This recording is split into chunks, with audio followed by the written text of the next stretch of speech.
Welcome to the lecture 11 of front end development. आज के lecture में हम नई चीज़ देखेंगे। पहले तो ऐसा रिकैप कर लें कि कल के लेक्चर में हमने क्या देखा था। लेटर में जो हमारा लेटर ऑन लेक्चर था, लेक्चर 10, उसमें हमने देखा था वार के बारे में, ग्लोबल लोकल वेरिएबल्स के बारे में हमने देखी थी चीज़ें। उसके बाद हमने हमने वेरिएबल्स के बारे में देखा। उसमें हमने क्या देखा, वार देखा, हमने हमने लेट देखा, हमने कॉन्स देखा। हमने देखा वार जो है उसमें हाउसिंग का एक टर्म आती है, वो अप्लाई होती है, लेट में नहीं अप्लाई होती और कॉन्स में भी अप्लाई नहीं होती। वार में हमने देखा कि हम इनिशियलाइज पहले करवा दें और डिक्लेयर बाद में करें तो ये चल जाता है, लेकिन लेट में डिक्लेयर पहले इनिशियलाइज बाद में, और कॉन्स्ट में डिक्लेयर और इनिशियलाइज एक ही साथ करवाना होता है।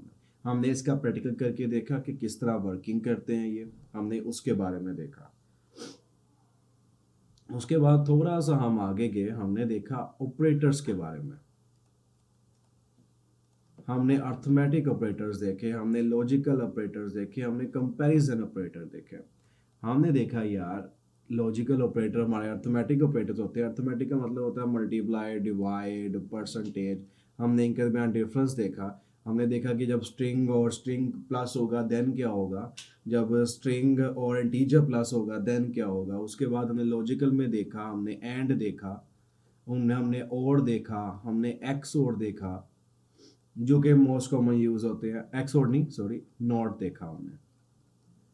ये एक्स और वगैरह हम बहुत कम यूज़ करते हैं, हम नहीं यूज़ करते इसे ऑलमोस्ट। हम ये मेन तीन होते हैं आपके पास, नो, एंड, और नॉट। उसके बाद हमने कंपैरिजन देखे ऑपरेटर, हमने जो ट्रिपल इक्वल देखा, हमने डबल इक्वल देखा, हमने greater than equal, less than equal, not equal, not, triple equal देख, डबल इक्वल देखा। हमने ये सारे लास्ट लेक्चर में देखे।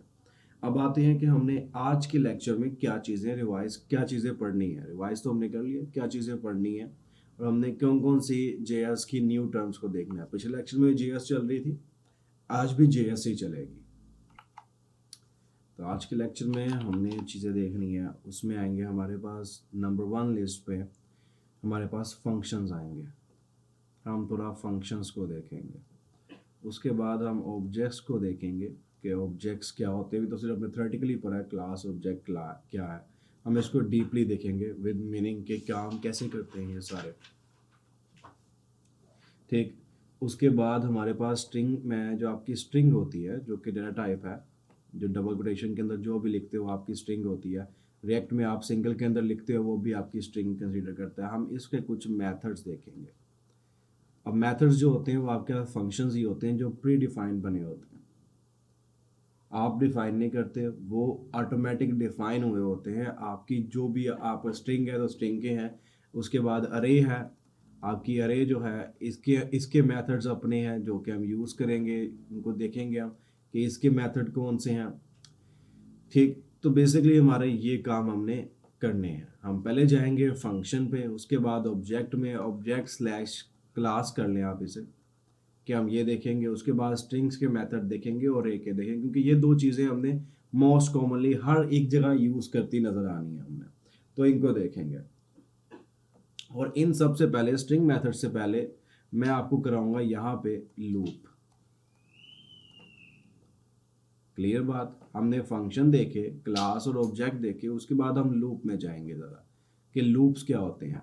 उन लूप में हम देखेंगे फॉर देखेंगे, उसके बाद हम देखेंगे वाइल देखेंगे, हम डू वाइल देखेंगे। ये तीन आपके मेन लूप्स होते हैं, for, while, do while. Clear बात। इसके बाद आपके पास आती हैं आपके पास कंडीशंस। आपके पास इफ देखेंगे, हम इफ एल्स देखेंगे, हम स्विच देखेंगे। ठीक।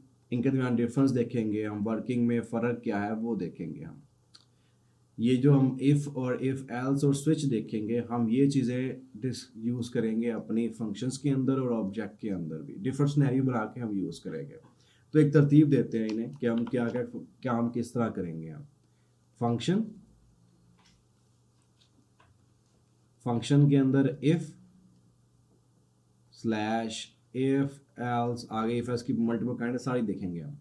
उसके बाद हम देखेंगे स्विच, ये फंक्शंस में हम देखेंगे। जो फंक्शन हम बनाना पहले सीखेंगे, फिर उनमें इम्प्लीमेंटेशन देखेंगे, कैसे इफ कैसे यूज होगा, स्विच कैसे यूज होगा। ठीक, उसके बाद हम लूप्स देखेंगे, ये भी फंक्शन के बाद देखेंगे हम। लूप में हम देखेंगे फॉर लूप देखेंगे, हम वाइल देखेंगे, हम डू वाइल देखेंगे। उसके बाद हम ऑब्जेक्ट्स देखेंगे और क्लास देखेंगे। आफ्टर दैट हमारे पास टाइम बच गया। देन हम जो बाकी चीज़ें हमने डिफाइन की हैं, जिसमें हमारे पास आते हैं हमारे स्ट्रिंग के मेथड आते हैं, हम वो देखेंगे। हम अरे के मेथड्स देखेंगे एंड जावास्क्रिप्ट में और कुछ चीज़ें हैं, हम उनको भी साथ साथ देखेंगे। ठीक होगी बात।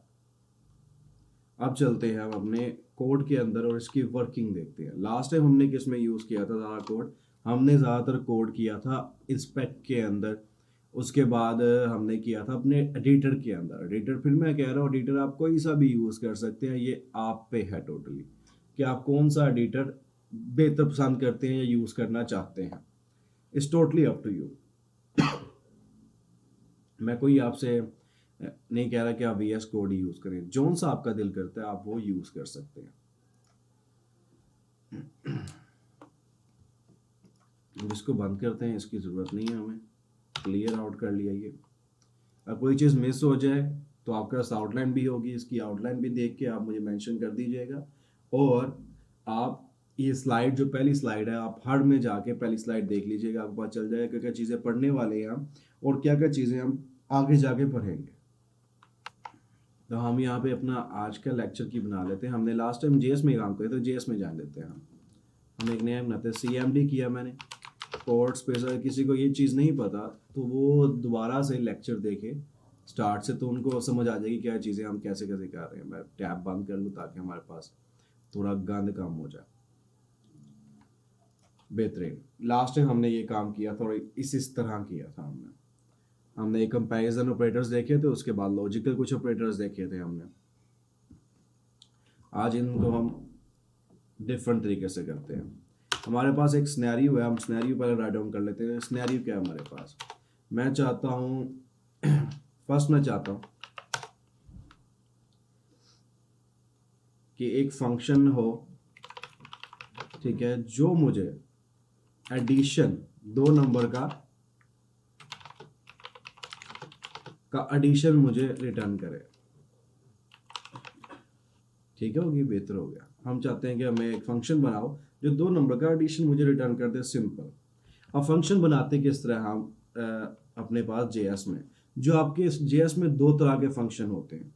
एक फंक्शन होते हैं आपके पास नॉर्मल, इसको इधर ही लिखता हूँ मैं, इसको मैं जूम कर लूँ ताकि आप लोगों को विजिबिलिटी आप लोगों की सही रहेगी। एक हमारे पास होते हैं नॉर्मल फंक्शंस, दूसरे हमारे पास होते हैं एरो फंक्शन। एरो फंक्शन हमारे पास लेटेस्ट है, जो ये 6 में आए। नॉर्मल फंक्शन हम मोस्टली यूज करते हैं। एरो फंक्शन काफी ज़्यादा चीज़ों के साथ है, सिंटैक्स थोड़ा सा बेहतर कर दिया हमने। ठीक होगी बात। अब पहले हम बनाते हैं अपना नॉर्मल फंक्शन। मैं कह रहा हूँ नॉर्मल फंक्शन, इसका मतलब मैं यहाँ से नॉर्मल फंक्शन स्टार्ट कर रहा हूँ। ठीक है, अब ये हमारा ऊपर जो यूज़ किया है डबल कमेंट्स होते हैं, ये सिंगल कमेंट है। ठीक होगी बात। आपने कोड जब लिखना है क्लीन लिखना है, उसकी लाइनें तरतीब वगैरह खराब ना हो। तो जब नॉर्मल फंक्शन बनाते हो उसके लिए आपका कीवर्ड जो यूज होता है, रिजर्व वर्ड्स कहते हैं इन्हें, जो आपके सिस्टम ने लिए होते हैं। फंक्शन लिखते हो, फंक्शन के बाद आप नेम बताते हो। मैं कहता हूँ एडिशन, क्योंकि अब इसका नेम भी कुछ जो है ना, आपकी प्रोसेस जो एक्शन करवाना चाह रहे हो उससे रिलेटेड होना चाहिए हमेशा इसका नेम भी फंक्शन का। अब फंक्शन ये हो गया फंक्शन, आगे मैं नेम दे दिया। अब नेम के बाद आप देते हो राउंड ब्रैकेट्स। राउंड ब्रैकेट्स का मतलब क्या होता है कि यार ये फंक्शन है, आप कोई भी आर्गुमेंट देना है, आर्गुमेंट आप अंदर पास करते हैं। मैं बाहर से दो वैल्यू पास करना चाहता हूँ, अभी नहीं कर रहे हम, अभी सिंपल हम करते हैं कर्ली ब्रैकेट्स, हमारा काम हो गया। अब ये फंक्शन डिक्लेरेशन हुई है, फंक्शन कॉल नहीं हुआ। अब हर एक फंक्शन, फॉर एग्जांपल आपका नाम अली है, अब अली एक मौजूद है दुनिया में, अब उसका कोई एक्शन है, कोई काम है, अब उसको परफॉर्म करवाने के लिए हमें करना पड़ेगा, हमें अली को बुलाना पड़ेगा, उसे कहना पड़ेगा, बताना पड़ेगा कि यार ये काम करो, लेकिन सबसे पहले बुलाओ अली को। हम क्या करते हैं, अली को बुलाते हैं, हम कहते हैं एडिशन आ जाओ। इतनी लाइन से आपका ये लाइन जो लिखा है आपने, ये है फंक्शन कॉल, ये फंक्शन डिक्लेरेशन है, ये फंक्शन कॉल है, ये फंक्शन क्रिएशन कह लो आप इसको, फंक्शन बनाना कह लो, जो मर्जी, लेकिन ये फंक्शन बना है, ये फंक्शन को कॉल किया है। अगर आपने फंक्शन कॉल नहीं किया तो आपका कुछ भी नहीं होना। आप चेक करते हैं हमारा फंक्शन वर्क कर रहा है कि नहीं कर रहा। मैं लिखा console.log।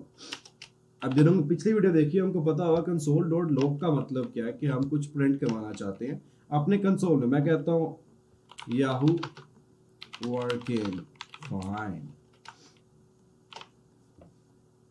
मैंने सेव किया। अब रन करने के लिए right click, open with live server. जिन्होंने लाइव सर्वर नहीं किया हुआ काइंडली लाइव सर्वर की एक्सटेंशन कर लें ताकि हमारे पास एक पूरा प्रोसेस आए। मैंने इसको यहाँ पे ओपन कर लिया, हमारे पास कोई प्रीव्यू नहीं आ रहा क्योंकि नजरी कुछ नहीं आ रहा हमें, तो हमें पता कैसे चलेगा हमारा फंक्शन रन किया। कंट्रोल शिफ्ट सी, कंसोल में आ गया मैं। आप कंट्रोल शिफ्ट सी कर लो, कंट्रोल शिफ्ट आई कर लो, दोनों ही आपको लैंड कर देते हैं। अब यहाँ पे देखो आपको नजर आ रहा है Yahoo working fine, that's mean हमारा फंक्शन चल रहा है। अब फॉर एग्जांपल मैं कर देता हूँ इस लाइन को कमेंट।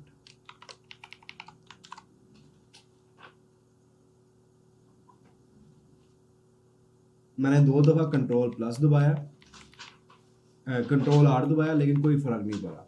मतलब कि हमारा अब फंक्शन तो बना हुआ है, कंसोल भी है, लेकिन अब फंक्शन बुलाया ही नहीं गया, तो उसको जो एक्शन हमने अंदर लिखा हुआ है वो परफॉर्म भी नहीं होगा। सेव किया मैंने, याहू वर्किंग फाइन, ग्रेट हो गया।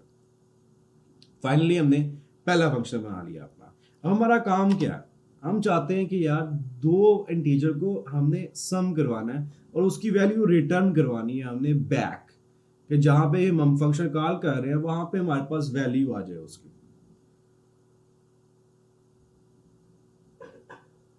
अब वो काम के लिए हम क्या करेंगे, फंक्शन को आप रिटर्न करते हो वैल्यू, कोई भी चीज आपने रिटर्न करनी है, उसके लिए यहाँ पे रिजर्व कीवर्ड होता है रिटर्न। रिजर्व कीवर्ड क्यों कह रहा हूं, क्योंकि इनके नाम के ना फंक्शन बना सकते हो आप, ना इन नाम के आप वेरिएबल्स बना सकते हो। रिटर्न मैंने किया 2 + 2। अब इसको रिटर्न करना चाहिए 4, लेकिन देखते रिटर्न करता है कि नहीं करता। यहाँ पे तो कुछ भी नहीं कहा उसने। लेकिन अगर यही सेम काम अभी कंसोल कर रहे थे अंदर, हम अब कंसोल करते हैं इस फंक्शन को, देखते हैं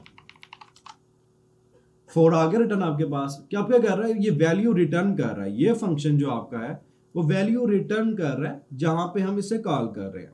अब बेसिकली यहाँ पे क्या हो रहा है, यहाँ पे स्टार्टिंग में तो हम देख रहे हैं कि हमने ये फंक्शन बनाया हुआ है, इतना बड़ा,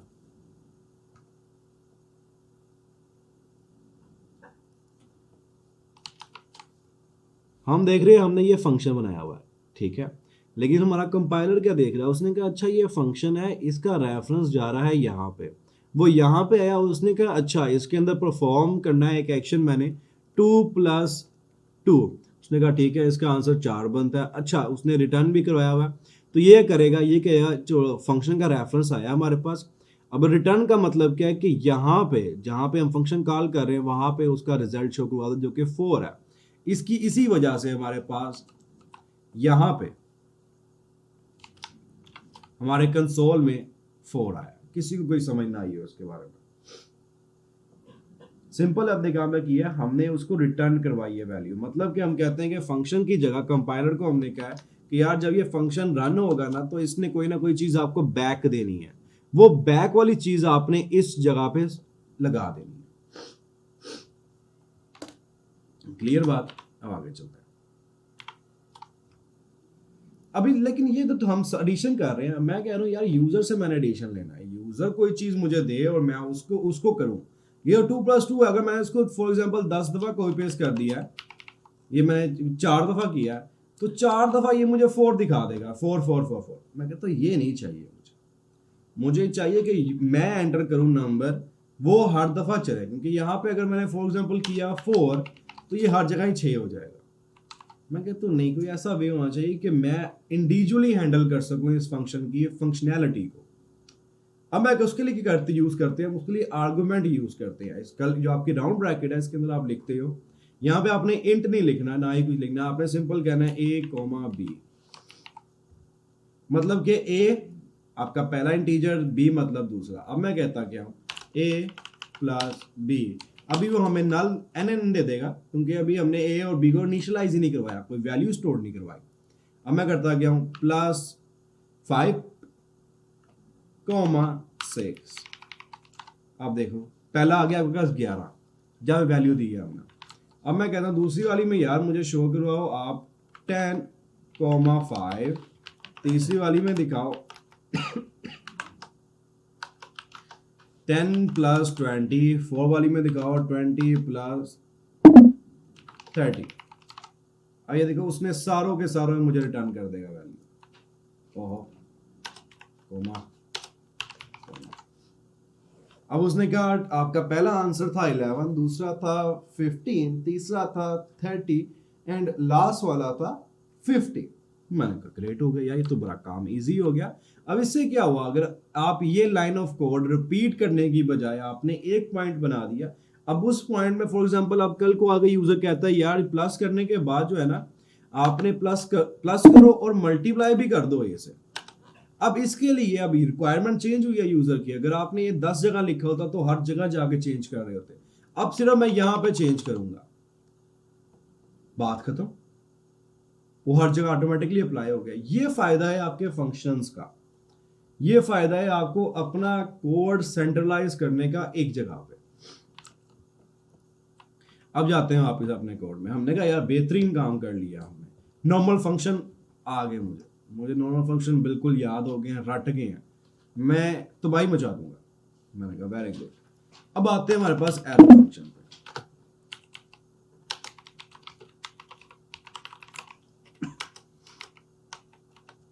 अब एरो फंक्शन पे क्या होता है, एरो फंक्शन में जिस तरह आप वेरिएबल डिफाइन करते हैं, हमने वेरिएबल लास्ट टाइम डिफाइन किया, इंट हमने किया, हमने सॉरी इंट कह रहा हूं, वार किया, कॉन्स्ट किया, लेट किया, इसी तरह हम वेरिएबल डिफाइन करते हैं।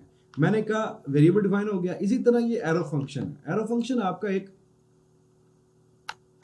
वेरिएबल की तरह ही पूरा हैंडल होता है। अब जैसे लिखता हूं मैं लिखा कॉन्स्ट, एरो फंक्शन कॉन्स्ट से स्टार्ट होगा, कॉन्स्ट, ऊपर वाला ही नाम नहीं दे रहा, मैं थोड़ा सा इसको चेंज कर रहा हूं, मैंने कहा एरो, और हम इसमें कैमल केस यूज करेंगे, ठीक है। एरो एडिशंस, कैमल केस का मतलब होता है कि पहला वर्ड का पहला लेटर छोटा एंड दूसरे वर्ड का पहला लेटर बड़ा, ये होता है कैमल केस। इसका तीसरा आएगा उसका ही बड़ा होगा, चौथा आएगा उसका ही बड़ा होगा, लेकिन पहला जो होगा वो स्मॉल होगा। उसके बाद हम करते हैं इक्वल टू, ये हमने क्या किया, ये हमने डिक्लेयर किया। अब हम कर रहे हैं इनिशियलाइज। कॉन्स्ट को मैंने आपको बताया था, कॉन्स्ट को जहां पे आप डिक्लेयर करते हो वहीं पर ही इनिशियलाइज करना होता है आपको। राउंड ब्रैकेट दी मैंने, राउंड ब्रैकेट के बाद बताया मैंने ये एरो लगाया, इस एरो की वजह से इसको एरो फंक्शन कहते हैं,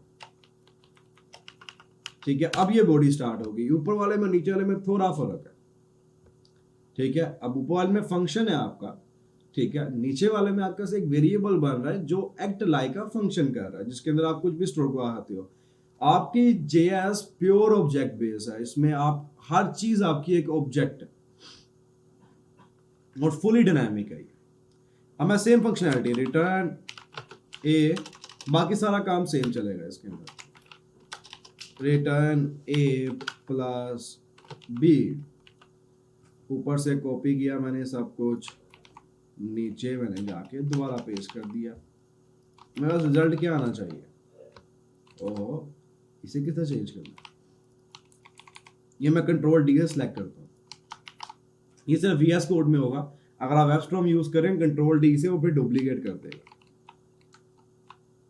अब उसने क्या है, ए इज नॉट डिफाइंड, ऐसा क्यों हुआ, हमने ए डिफाइन नहीं किया हुआ यहाँ पे। वीडियो पोस्ट करें, सोचिए थोड़ा इस बारे में कि गलती कहाँ हो रही है हमारी, फिर मैं बताता हूँ आप लोग गलती किधर हो रही है, ठीक है। अगर आपने फाइंड आउट कर लिया वेरी गुड, नहीं किया तो कोई मसला नहीं। हमारा ये है कि हमने इसमें आर्गुमेंट नहीं पास किया। मैंने कहा ए कॉमा बी। अब देखो, अब रिजल्ट दोबारा आ गए 11, 15, 30 और 50। ऊपर वाले मल्टीप्लाई हो रहे हैं, प्लस और मल्टीप्लाई, नीचे वाले हमारे सिर्फ प्लस हो रहे हैं। मैंने कहा ये तो गुड हो गया काम, बेहतरीन हो गया। अब आगे चलते हैं, बात आती है कंडीशंस की हमारी। अब आप इसमें कंडीशन लगाओ। कंडीशन के लिए मैं ये नहीं कह रहा कि आपने ये वाला यूज करना, ये वाला यूज करना, आप कोई भी यूज कर सकते हो, कोई मसला नहीं है उसमें। जो सा आपका पसंद आए, जो सा सिंटैक्स का पसंद आ रहा है, आप वो यूज कर लो, कोई हार्ड एंड फास्ट रूल नहीं। हम जाते हैं नॉर्मल के साथ। अब कंडीशन है, अब मैं कह रहा हूं यार लास्ट टाइम वाला काम ही करेंगे, लास्ट टाइम वाला ही। अब मैंने कहा है कि यार कि अगर तो ए की वैल्यू बड़ी है बी से, देन वो इसे ऐड करे, अदरवाइज ऐड ना करे। क्लियर बात? अगर तो ए की वैल्यू बड़ी है बी से, देन वो ऐड करे, अदरवाइज ऐड ना करे। अब मतलब कि ये पहली वाली कंडीशन हमारी नहीं चलेगी, दूसरी चलेगी। अब इफ भी आपके पास दो तरह के होते हैं। एक होता है आपके पास इनलाइन इफ, और दूसरा आपके पास होता है if comma if else comma if else if and else. ये आपके पास इफ के काइंड है। इनलाइन इफ है, इफ उसमें इफ भी होता है और एल्स भी होता है। उसके बाद हमारे पास इफ है, इफ एल्स है, इफ एल्स है। अब देखते हैं कि इफ एल्स का मतलब क्या है। वैसे लॉजिकल अब बात करो, इफ का मतलब क्या होता है? अगर। मतलब क्या? अगर ये कंडीशन है, ट्रू हुई है, देन ये वाला कोड हो, नहीं हुई है ट्रू, देन ये वाला कोड हो। इफ एल्स का ये काम होता है कि कंडीशन मैच हुई है, अंदर वाला काम वर्क लोड करेगा, अदरवाइज लोड नहीं करेगा। अब मैं कहता क्या कि यार इफ, हम पहले देख रहे हैं नॉर्मल वाले, if a is greater than b, then return a plus b, else.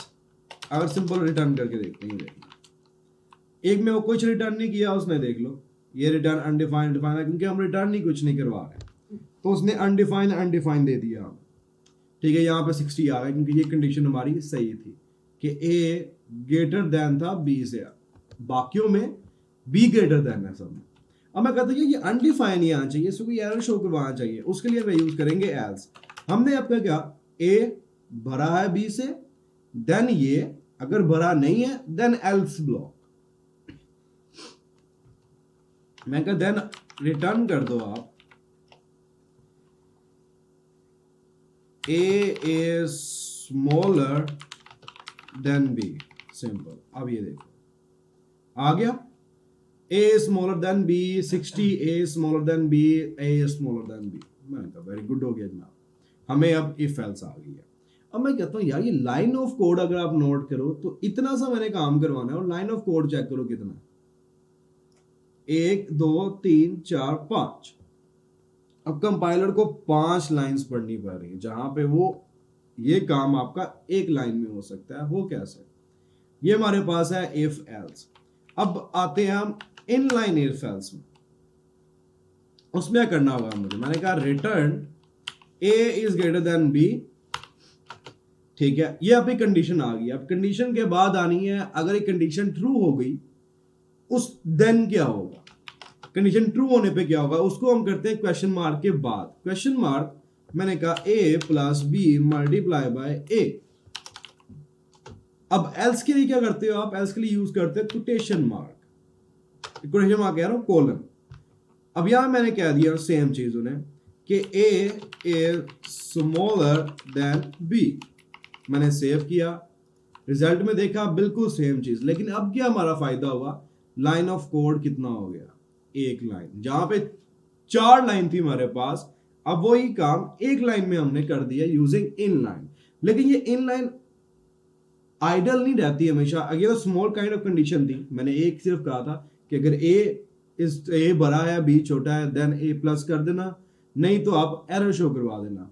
अब हमारे पास कुछ आ गई है मल्टीपल्स, कि अगर ए छोटा है बी से, ठीक है, या बी बड़ा है ए से, ए या इक्वल है बी के।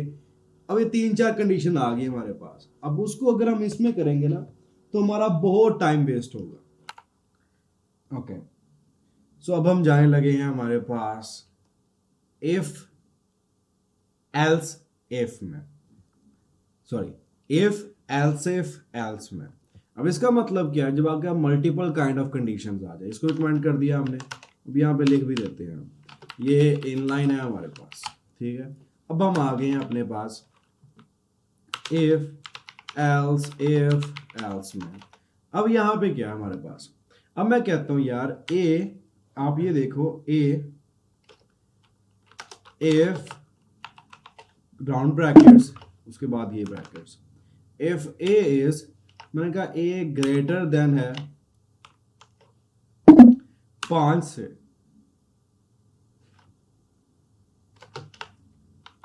और मतलब कि एंड होता है उर्दू में और होता है, ये उर्दू वाला और है, ये इंग्लिश वाला और नहीं है। मतलब कि A greater than 5 and A is less than 50, then ये वाला करेगा काम हमारा। अब 50 तो काफी बड़ा हो गया, हमारे 50 की वैल्यू नहीं है, मैं कहता हूँ 10। अगर तो ये 10 है, देन क्या करे वो, रिटर्न करे मुझे a प्लस बी को, ठीक है। अब रंग करके देखते हैं, हमारे पास एक भी रिजल्ट नहीं आया। क्यों नहीं आया? क्योंकि हमने कहा a is greater than 5, greater than not equal to, ये हमारी कंडीशन का फ्लॉ है कि हम इक्वल टू नहीं लगाया हमने कहा इक्वल टू। अब देखते हैं, अब पहली वैल्यू हमारे पास आ गई, क्योंकि पहली कंडीशन ट्रू बनती है। अब मैं कहता हूं इक्वल टू 10 गेट, अब हमारे पास ये वैल्यू भी आ गई, ये वैल्यू, क्योंकि उनका इक्वल टू का साइन हमारा करेक्ट हो गया, 10-10 है दोनों में। अब मैं कहता हूं बाकी अनडिफाइन आ रहा है, मैंने कहा एल्स इफ, मैंने कहा ए is greater than 10 and a is less than b। अब मैंने कहा यार जब ये कंडीशन हो देन रिटर्न करो आप a plus b plus multiply by a को। उसने कहा ठीक है, अब रिटर्न जाते हैं, हमारे पास वैल्यू आ गई। अब फॉर एग्जाम्पल मेरे पास केस आ गया जहां पे ना a से 5 के दरमियान है और ना ही वो 10 से बड़ी है। अब मैंने इसको 5 को कर दिया है मैंने 4। अब कंडीशन पहली हमारी फॉल्स होगी, पहली में अनडिफाइंड है। अब एल्स मैंने कहा रिटर्न कर दो आप a is less then value of a is not valid, या आप कह दो invalid। अब उसने कह दिया value of A is not valid, उसके बाद बाकी जो वैलिड करते थे, जो लाइक कर रहे थे कंडीशन के अंदर, उनका रिस्पॉन्स दे दिया। ये हमारे पास है इफ। क्लियर बात? इसके साथ प्रैक्टिस के बहुत बड़े स्नैरियो बनते हैं, भी बनाते हैं स्नैरियो में एक जो कि मोस्ट कॉमन यूज होता है और सबसे बेहतरीन भी है, हम वही स्नैरियो यूज करेंगे। हमारे पास हो गई, हमने देख लिया इफ, देख लिया हमने इफ एल्स, देख लिया हमने इफ एल्स देख लिया हमने इनलाइन इफ देख ली। अब हम यूज करते हैं कुछ नया,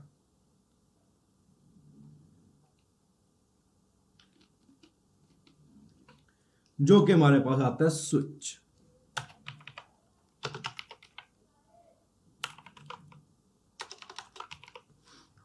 अब मैंने कर दिया इसे कमेंट। अब हमारे पास है स्विच। अब स्विच बेसिकली क्या होता है, स्विच आपके पास वहां पे यूज करते हो जहां पे आपने मल्टीपल वैल्यूज को सिंगल से मैच करना है। मतलब कि यूजर एक वैल्यू देगा, एक ही वैल्यू देगा, और उसको आपने डिफरेंट चीजों से मैच करना है। फॉर एग्जाम्पल मैंने कहा स्विच के अंदर मैंने दे दिया ए हमारा, और मैंने इसका कलर ब्रेक ला दी। ये स्विच है हमारा। स्विच में होते हैं केस। मैंने केस ए में कहा कि अगर वैल्यू 5 है, ये मैं केस की वैल्यू देता हूँ आपको। इसमें जो है ना कलर ब्रैकेट्स यूज होती है, कोलन लगाना है सिर्फ आपने। मैं कह रहा हूँ रिटर्न कर दो देन ए प्लस बी। अब देखना जहां पे 5 होगा वहां पे ये रिटर्न कर देगा। अभी रिटर्न क्यों नहीं किया? क्योंकि मेरे पास 4 है, 5 नहीं है। मैंने कहा 5, रिटर्न आ गया के पास 11। अब इसी तरह मैंने कहा केस। अब इसमें एंड गेट नहीं यूज होते, देख लेते हैं, देखने में क्या जाता है। हमारा 5 तो गायब हो गया। ये दोनों की शो हो गया। मैं 15 और 13 हमने कहा 5 एंड बी, हम कहते हैं नॉट। अब पहला आ गया हमारे पास। तो आपके पास ए स्विच में आपके पास गेट नहीं यूज होता। उसके बाद क्योंकि अभी हम रिटर्न यूज कर रहे हैं तो ये कुछ कहेगा नहीं हमें। जब आप रिटर्न ना करवाना हो, आपने इसी के अंदर कंसोल करना है, देन हम यूज करते हैं ब्रेक।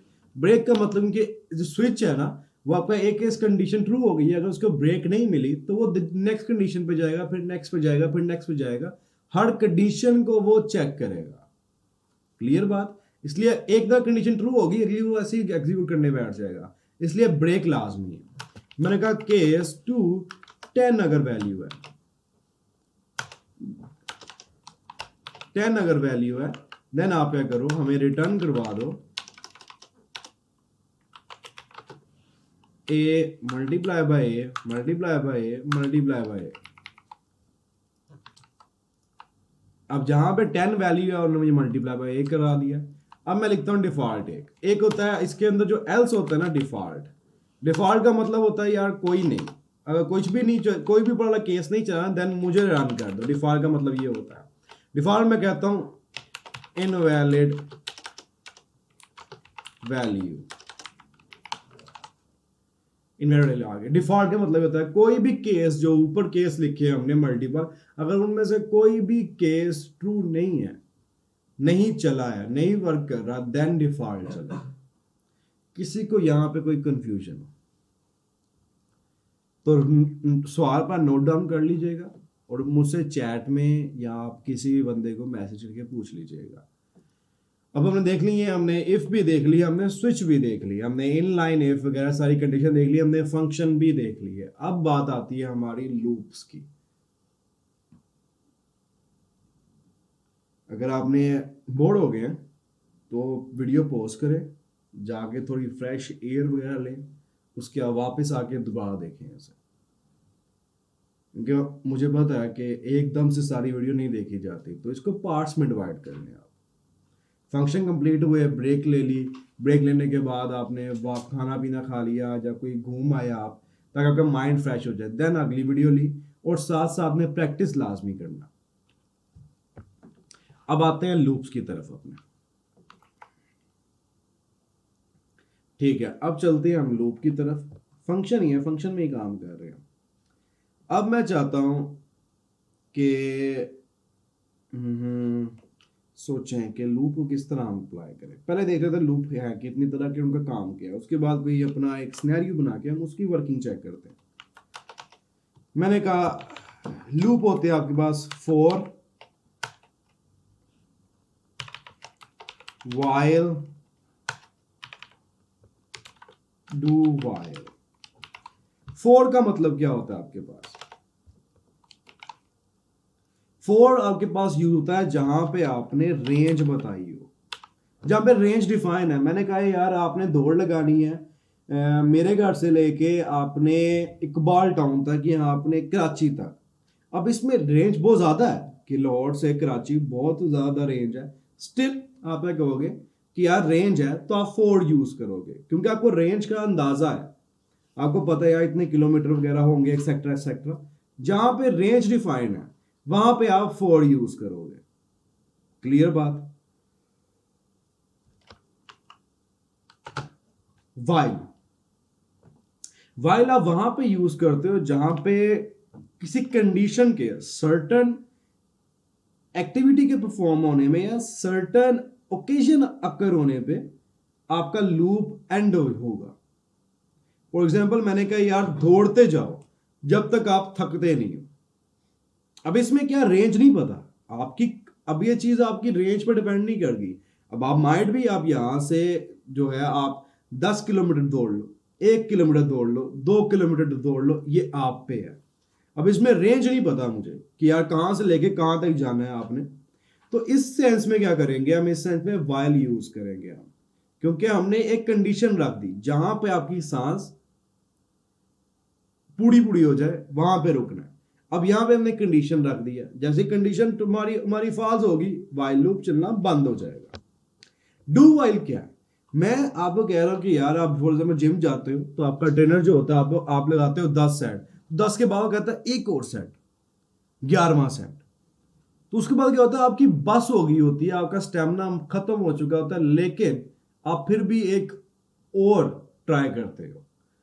तो डू वाइल यही चीज करता है। डू वाइल जब फॉल्स होने के बाद एक दफा चलता है, अगर वो फॉल्स है ना तो वन टाइम वो चलेगा ही चलेगा। मतलब कि आपको मरने के बाद एक दिन और मिल गया कि जी लो। क्लियर बात। फॉर में रेंज, वाइल में आपकी कंडीशन एक सर्टेन ओकेजन अकर होने पे, डू वाइल में ओकेजन अकर होने के बाद एक और चांस दे देना। क्योंकि डू वाइल हम जब देते हैं तब यूज करते हैं जब चांसेस की बात होती है कि आपका सॉकेट नहीं मिला या कोई एपीआई से डाटा फेच कर रहे हो, डाटा नहीं मिला, तो आप उसके बाद एक दफा ऑर्डर रिक्वेस्ट डाल के चेक कर लो कि यार हाँ भाई कोई एपीआई का मसला है, फलान का मसला है। ठीक होगी बात। ये आपके मेन लूप्स हैं। अब मैं कहता हूं यार कि मेरे पास एक ही वैल्यू आ रही है, फोर मैं यूज करता हूं, फोर के लिए फोर ही यूज करते हैं, आप फोर लिखते हो, फोर के अंदर आप राउंड ब्रैकेट देते हो। अब फोर का जो आपका सिंटेक्स होता है वो होता है फोर राउंड ब्रैकेट, उसके बाद आप वेरिएबल डिफाइन करते हो। मैं कहता हूं आई इक्वल टू 0 और उसको एक इनिशियल वैल्यू दे दी है। मैंने क्या क्या वैल्यू का दी है, उसे डिक्लेयर वहीं पर किया और इनिशियलाइज भी कर दिया, उसको वैल्यू दे दिया 0। आई इज इक्वल टू 0, उसके बाद देते हो आप सेमी कॉलम, सेमी कॉलम के बाद देते हो आप कंडीशन। अब मैं रेंज है ना तो आप करोगे 0 से 5 के दरमियान, 5 से 10 के दरमियान, 0 से 20 के दरमियान, 0 से 100 के दरमियान, तो ये रेंज है। मैंने I is greater than, less than और इक्वल टू 10। इसका मतलब क्या, पहले कंडीशन हमारी गलत होती, ग्रेटर देन क्योंकि आई में कोई ग्रेटर होना नहीं था, कंडीशन चलनी नहीं थी। ये जैसे ही फॉल्स होगी कंडीशन रुक जाती हैं, ये सिर्फ चलती हैं हमारे पास जब तक ट्रू चल रहा है। अब ये आई प्लस प्लस, अब ये होते हैं इंक्रीमेंट ऑपरेटर्स। अब ये काम करते हैं, आई प्लस प्लस आपके पास बिल्कुल एज इट इज ही है, जैसे आपके पास हो आई प्लस आई प्लस 1, ये हो गया आई प्लस 1 और आई प्लस प्लस सेम मतलब है इनका। इसका मतलब क्या कि आप आई में एक चीज ऐड कर रहे हो। अब उसके अलावा एक और आपके पास आता है प्लस इक्वल टू, जिसका मतलब क्या है I equal to I plus 1। Clear बात। मैंने आई प्लस प्लस किया यहां पे यूज। अब मैं यहां पे गया हूं, मैंने कर्ली ब्रैकेट्स दिया, मैंने कहा कि आपने, अब ये मल्टीपल रिटर्न नहीं होगा तो हम करते हैं कि हम ऊपर एक वेरिएबल बनाते हैं, वार या लेट यूज करें, वार यहाँ पे j इक्वल टू 0, मैंने वैल्यू दे दी उसे, अगर नहीं भी दो कोई मसला नहीं है। मैंने कहा j plus equal to I multiply by j, या मल्टीप्लाई बाय ना करो सिर्फ प्लस कर लो, कोई मसला नहीं। उसके बाद जब ये लूप एंड हो जाए, मैंने कहा कि रिटर्न कर दो आप j को। क्लियर बात हो गई।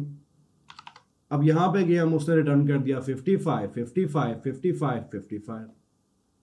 वाह क्या बात नहीं होगी, सबका आंसर सेम। ये लूप चला, इसका आंसर भी सेम है। अब आंसर सेम आया कैसे, आपके पास जे है, जे की वैल्यू आपने दी है, हम यहाँ पे सेम आने की वजह बेसिकली पता है क्या है कि हम यहाँ इसकी वैल्यू तो उठा ही नहीं रहे, 10 10 20 5 ये तो उठा ही नहीं रहे, हमने सबको सेम वैल्यू दी है। अब हम करते हैं नहीं यार सेम वैल्यू नहीं चाहिए हमें, वैल्यू तो कुछ चेंज होनी चाहिए। अब यहाँ मैं कहता हूँ यार जितना ये बताएंगे ना उतना चलना है मैंने, ठीक है, जितना ए है तो मैंने यहाँ पे कर दिया ए। अब ये देखो कंसोल 15 55 55 210। अब उसने किया क्या, पहले आई की वैल्यू क्या, जे की वैल्यू क्या हुई थी 0, ठीक है 0 आ गई। अब 0 के बाद ये लूप चला, लूप में उसने देखा आई में इक्वल टू, एक मिनट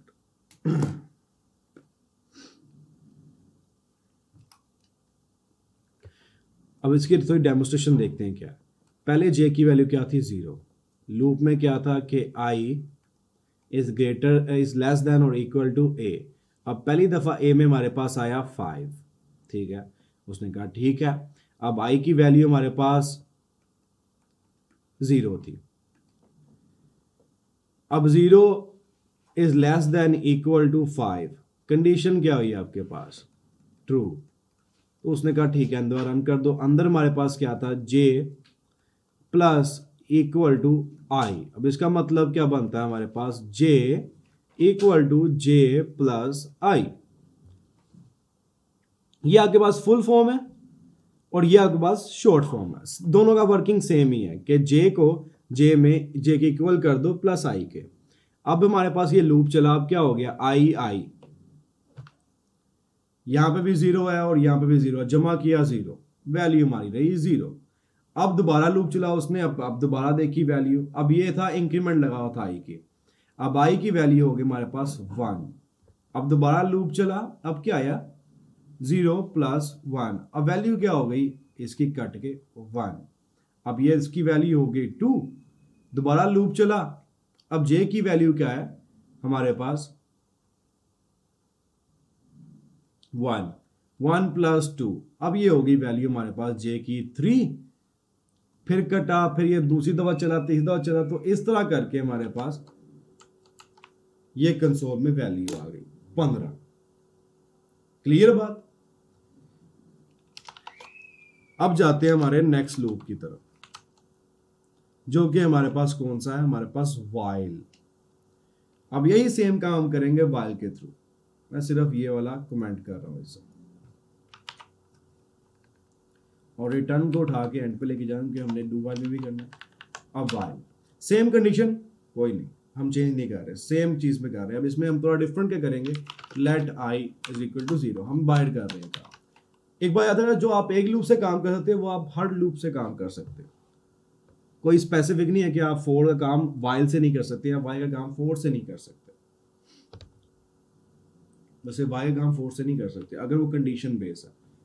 अगर आपने कहा कि तब तक रीड फाइल करते तब तक लास्ट लाइन नहीं है, अब इसमें आप लास्ट लाइन पहले फाइंड करोगे, उसके बाद ये फोर लूप चलाओगे, रेंज फाइंड करने के बाद ही फोर लूप चलेगा।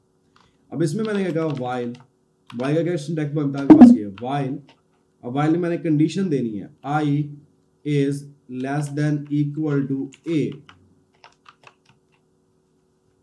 जब तक ये है देन ये करो आप J plus equal to I, condition run हो गई। लेकिन अब मैं सेव करूंगा ना तो ये इनफिनाइट लूप पे चला जाएगा, क्यों, क्योंकि आई की वैल्यू तो कभी चेंज हो ही नहीं रही, आई की वैल्यू तो 0 की 0 है, तो कंडीशन ना कभी फॉल्स होनी है ना इस लूप ने कभी रुकना है। ये करके अपना सिस्टम स्टक भी करवा सकते हो अगर स्पेसिफिकेशन स्मॉल है। मैं करता हूं आई प्लस प्लस, वही काम जो ऊपर मैंने बताया। अब ये करेगा क्या, ये देखो अब इसने सही चलाया। अब मैं आपको करके दिखाता हूँ क्या होना था अगर मैं ना करता। ये सेव किया, मेरा कंसोल स्टक हो गया, मेरा पूरा ब्राउज़र स्टक हो गया बैठा हुआ, मैं रीलोड कर रहा हूँ रीलोड नहीं हो रहा। ये वैसे नहीं चलना, बंद करके दबा चलाता। ये देखो लोडिंग आ रही है ऊपर, लगातार अब लोडिंग चल रही है। तो ये होता है इनफिनाइट स्कूल, आपका इनफिनाइट लूप। आप समटाइम इनफिनाइट लूप बना बैठते हो जिसकी आसपास पर सब कुछ स्टक होके बैठा होता है क्योंकि कंसोल लगातार जनरेट हो रही है। ठीक हो गया। अब यही काम करते हैं हम डू वाइल से। डू वाइल में हमारा सिंटैक्स थोड़ा चेंज होता है। हम पहले क्या कहते हैं, डू करो। हमारे पहले वाइल है, वाइल का मतलब है पहले कंडीशन चेक करो देन अंदर वाला चलाओ। डू में क्या करते हैं हम, यार पहले करो आप एक दफा J plus equal to I, clear होगी बात। उसके बाद मैंने कहा आई प्लस प्लस, देन मैंने कहा वाइल, कंडीशन बाद में चेक करना, I is less than greater than A. Answer में कोई फर्क आया हो, नोट करो। पहले आंसर क्या आ रहे थे हमारे पास, दोबारा दिखा, इसको तो बंद किया नहीं हमने। आंसर में फर्क इसी वजह से आ रहा है, आंसर में कोई फर्क आया हो। अब आपने सर तो कहा था कि यार ये तो एक दफा और चलेगा, चला क्यों नहीं?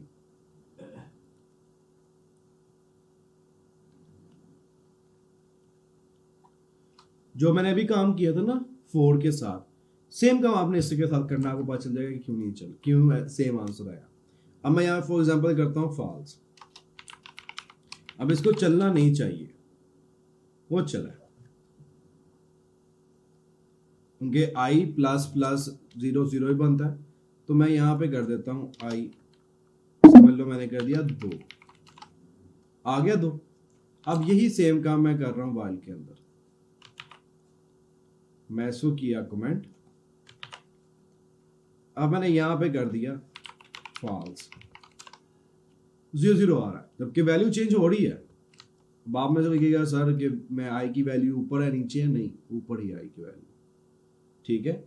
लेकिन आप फॉल्स में वाइल नहीं चल रहा, लेकिन डू वाइल एक दफा चला है, क्लियर बात। डू वाइल बेसिकली हम वहां पे यूज करते हैं जहां पे हमें खदशा हो कि यार पहली दफा माइट भी कंडीशन ना चले, तो ये चल के जो है ना लूप हमारी वो कंडीशन ट्रू कर दे, ठीक है, उसके बाद रेंज स्टार्ट हो जाए। तो इन ऐसी जगह पे जब सिनेरियो आते हैं ना, वहां पे हम यूज करते हैं अपना डू वाइल, ठीक। तो आज हमने क्या देखा, आज हमने वाइल देखा, सॉरी स्टार्ट से करते हैं। आज हमने फंक्शंस देखे अपने, फंक्शन में हमने इफ देखी, इफ में हमने इनलाइन इफ देखी, हमने इफ एल्स देखी, हमने इफ एल्स इफ देखी, उसके अलावा हमने लूप्स देखे। हमने लूप्स में फॉर, वाइल और डू वाइल देखा, क्लियर। फंक्शन में हमने 2 तरह के फंक्शन देखे, हमने नॉर्मल फंक्शन देखा और हमने एरो फंक्शन देखा। ये था जो सब कुछ आज हमने किया। कल क्या करना है, जो रिमेनिंग टॉपिक है हमारे पास, क्लास होगी हमारे पास, स्लैश ऑब्जेक्ट्स हो गए हमारे पास, उसके बाद स्ट्रिंग होगी हमारे पास, और अरे के मेथड्स हो गए हमारे पास। अरे के मेथड मोस्ट इंपॉर्टेंट है, स्ट्रिंग के मेथड मोस्ट इंपॉर्टेंट है, ऑब्जेक्ट मोस्ट इंपॉर्टेंट है, फंक्शन मोस्ट इंपॉर्टेंट है, इफ एल्स मोस्ट इंपॉर्टेंट है, लूप मोस्ट इंपॉर्टेंट है, क्लासेस मोस्ट इंपॉर्टेंट है। ये सब के सब ही मोस्ट इंपॉर्टेंट है, क्योंकि इनके अकॉर्डिंग आपसे जब भी इंटरव्यू में जाओगे सवाल लाजमी होंगे, क्लियर बात। अपना ख्याल रखें आप लोग, अल्लाह हाफिज।